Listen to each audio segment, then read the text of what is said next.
Winter weather advisory effect north. We'll talk about what you can expect for the next few hours. And a quick-moving fire and quick-thinking men. Tonight, how two passers-by helped save several lives. The story is new at 11. New on Eyewitness News Night Beat. Incredible pictures of the Daytona crash. What set off the chain of events? We have the latest on the accidents and the injuries. I'm David McAnally. A fatal ride on the back of a trash truck lands the city in some hot water. Ahead on the Night Beat. And an exclusive with Luciano Pavarotti. Life is being in two places at the same time. Life is never knowing what's going to happen next. Life is having your weekends already planned for you. We know you don't have time to stop. And at National City, you can do your banking on your own schedule. Even pay bills online. So you don't have to slow down unless you want to. National City. Follow your own lead. Live from the heart of Central Indiana, you're watching WTHR, Channel 13, Indianapolis.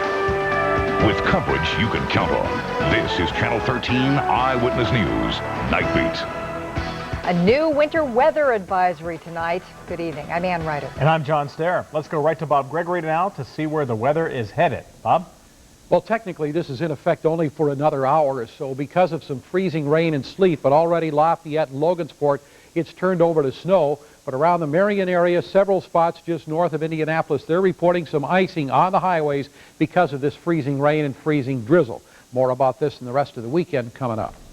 All right, thanks, Bob. New tonight, 7 families can thank 2 heroes for saving them from a fire. That fire broke out at the Willowbrook Apartments near 46th and Allisonville Road about 7 o'clock tonight. Night View reporter Mark Thompson is there live. Mark, do firefighters know what happened?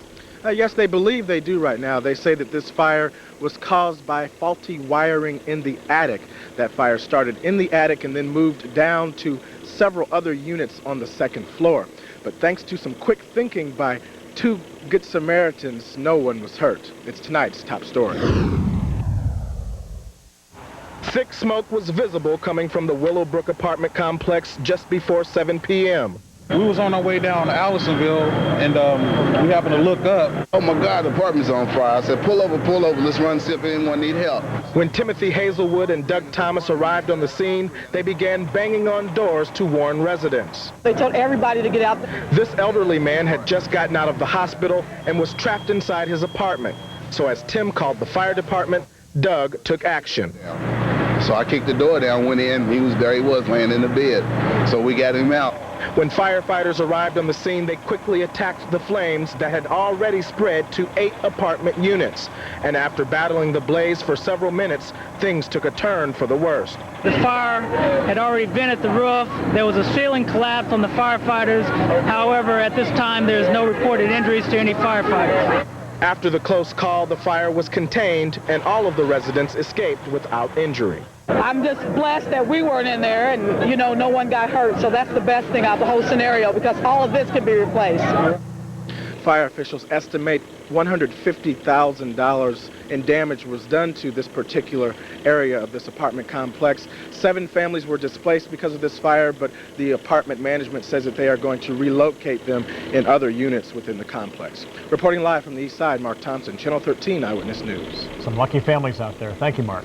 A fiery crash few race fans will forget tonight. Now take a look at this. It was the first ever truck race at Daytona, and this can only be described as a fiery crash. Geoff Bodine's truck flipped over end about a dozen times. Our sports director Dave Calabro joins us now, and it really is hard to believe no one was seriously hurt. I know. We keep seeing that video, and every time you say that, it really is hard to believe. As you mentioned, the first time ever they raced NASCAR trucks on the high banks of Daytona, and it got interesting. There it is, Jeffrey Bodine's truck flipping violently 11 times against the fence. Many fans sprayed with fire and debris. Once all that smoke and fire cleared, Bodine suffered only a broken arm, ankle, and cheekbone. 5 fans suffered only minor injuries. You could hear the trucks coming and it was really, really loud, and I thought, oh wow, here they come. Right, that's exactly. But then all of a sudden, the wind and the heat. I was looking and watching them go by, and then the fireball went over them, and I couldn't see them at all. And then they would just like disappeared in the fireball, and we just looked, and then finally the fireball evaporated, and then you could see that they were laying on the ground. You know, he's got some broken bones that are going to have to heal, but you know, the good Lord was looking after him, because I tell you, that was a violent wreck, and to come out of that with just broken bones is a miracle. And it truly is, truly is. Rich and I has more from Daytona coming up in just a bit. All right, thank you, Dave. The families of the 4 people who died aboard Tony Bettenhausen's plane prepare to bury their loved ones tonight. Hundreds of people came to the calling at St. Luke's United Methodist Church today. Along with family and friends, mourners included team owners, drivers, and race fans who never even met the victims. The funerals will be held tomorrow at St. Luke's. Larry Rangel's service begins at 11 in the morning. Funerals for Tony and Shirley Bettenhausen and Ross Roberts begin at 1. Burial follows at Crown Hill Cemetery. A city worker's death last year has the Indianapolis Department of Public Works boosting safety training. Eyewitness News obtained a state report that is critical of the training for drivers who pick up your trash and plow your streets. Night Beat reporter David McAnally now with a story you'll see only on 13. This was the trash truck Eddie Austin was riding last October. I said, "What do you mean Eddie was killed?" And then he went on to tell me, so he was in an accident. This OSHA report cites the city's Department of Public Works with 3 serious safety violations that may have led to Austin's death. We've all seen the sanitation workers doing it, riding on the back of the trucks as they go down the street. And that's what Austin was doing that day. Somehow the city says he fell off this back platform, and under the wheel, he was killed. OSHA says DPW First should have trained workers not to stand on the step while the truck was backing up or moving more than 10 miles an hour. Also, DPW should have pulled the whole truck out of service because its rear step was bent and loose. He said one day somebody's going to get seriously hurt because they drive too fast. Austin was a temporary and not a full-time city worker. Since the accident, the city is giving temps the same training as full-timers. We always have the on-the-job training. I think we're spending a little bit more time with them, sitting in a classroom, showing them what the truck does and that kind of thing. I hope he didn't, just die for nothing. Just that this would show somebody that there's some danger involved somewhere around these trucks. The OSHA report is so new, the city says it hasn't seen it yet, but says it does put worker safety a top priority and runs regular safety checks on its trucks. The accident happened under the previous city administration. David McAnally, Channel 13 Eyewitness News. All right, thank you very much, David. Indiana State Police arrested an Avon man for allegedly soliciting a young girl through his computer. The state's cyber crimes detective contacted 47-year-old Lawrence Pates over the internet. Police posed as a 13-year-old girl over the computer. When Pates went to Clark County to meet the girl, troopers were waiting for him and made the arrest. Meantime, a Martinsville man admitted his guilt today to 25 counts of child molestation. Police say Scott Hayden would lure children to his home, have them pose in explicit photos, then would molest them. Investigators made the disturbing discovery last summer. We have a warning for you tonight from Synergy about a cash con going around. A Martinsville customer reports a man came to his home claiming to work for the electric company. The individual threatened to turn off power unless the customer paid their bill in cash. Now, this customer didn't fall for it, but Synergy warns you should always ask an employee for identification. You can also call the company for verification. But even more so, Synergy says it is very rare that customers will ever be contacted by an employee in person. The Indiana primary election ballot is set, and you'll see at least one surprise when you cast your vote on May 2nd. Among the last-minute filers, Democrat Bob Hidalgo Kern. He's a convicted felon who ran 2 years ago in the 6th district and lost to Dan Burton. This year, Kern is running in the 10th district for Julia Carson's seat. South Carolina voters will go to the polls tomorrow to decide between Republican presidential candidates George W. Bush and John McCain. Analysts expect Bush to win among Republican voters, but they say that independents and crossover Democrats will heavily favor McCain. Both candidates say the South Carolina primary is crucial to their campaigns. New on Eyewitness News Night Beat at 11. Look what we missed. Tonight, several other states are plowing through a major storm, and the winter storm warning here isn't over yet. And from snow to February flooding, parts of Indiana are indeed trouble tonight. And a high note for you tonight, my one-on-one interview with Luciano Pavarotti. These stories and more, new on Eyewitness News Night Beat.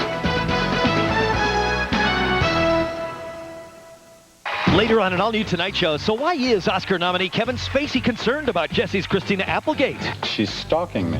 Okay. Plus a fairy tales pop quiz. What kind of an insect was Jiminy Cricket? The grasshopper. And Monday, Jay's got Howard Stern. Then Conan's got Third Rock's John Lithgow and SNL's Anna Gasteyer tonight. Don't you hate the phrase, assembly required? Then try Chili's Sirloin Stack. It's a tender seasoned sirloin, sauteed onions, and grilled peppers all put together for a bold new taste. Chili's Sirloin Stack. Let's eat. Save in every department today at Circuit City. Right now, all TVs 27 inches and larger, VCRs and camcorders are on sale. All DVD players, home and car audio, and more are on sale too. And you'll pay no interest for 6 months on all TVs, camcorders, DVD players, home and car audio, and more. $2.99 and up. Save on the best top brands in every department today at Circuit City.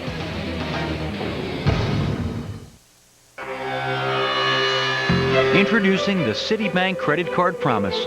We promise not to ask for your account number and then ask for your account number again. We promise to let you choose the day of the month your bill is due. We promise not to lure you in with a low rate, then triple it on a whim later. We promise not to keep you on hold forever. At Citibank, we promise to never say, I'll have to ask my supervisor.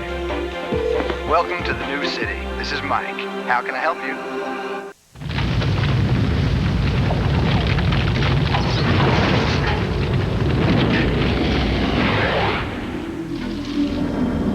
Introducing the all-new Chevy Monte Carlo. Green. The side you show the world is up to you. Test drive the new 2000 Monte Carlo and register for a chance to win 2 tickets to an NCAA championship game. Why is Roundup Ultra herbicide better than the leading imitator? Exclusive Transorb technology makes weeds like sponges to absorb more weed-killing power right to the roots. Here's proof. Scientists measured more Roundup Ultra in the roots 3 times more. Get 3 times the power right to the roots. Roundup Ultra with exclusive Transorb technology makes weeds really soak it in. Roundup Ultra, 3 times more right to the root. She met and married a millionaire in front of 60 million people. Now E.T. catches up with TV's most famous newlyweds fresh from their honeymoon. Hear what really happened on their wedding night. Then Demi Moore and the personal invitation she made 4 years ago for Bruce's 40th birthday party. Plus, never-before-seen photos of Jackie and the kids from the Kennedy family photographer. And a preview as Monster Trucks meets the WWF and Playboy on the next E.T. Monday at 7:30 on Channel 13. Ponder this. What makes Chili's awesome blossom so awesome? It is chopped, battered, and the rest is top secret because only Chili's has mastered the art of the onion. Now, with coverage you can count on for all of Central Indiana. Ann Ryder, John Stehr, Bob Gregory's SkyTrack forecast, and sports with Dave Calabro. This is Channel 13 Eyewitness News Night Beat. Across America tonight, look what we dodged. Almost a half-foot of snow. Dubuque, Iowans spent the morning digging out. Whiteout conditions made travel tough. Snowplows tried to get the interstates somewhat cleared. Now let's go a little bit to the east in Chicago. People there saw snow and then they saw red. 200 flights didn't make it out of Chicago O'Hare. In fact, the airport is closed tonight. There are about 10 inches of snow on the ground in Chicago and northern Illinois.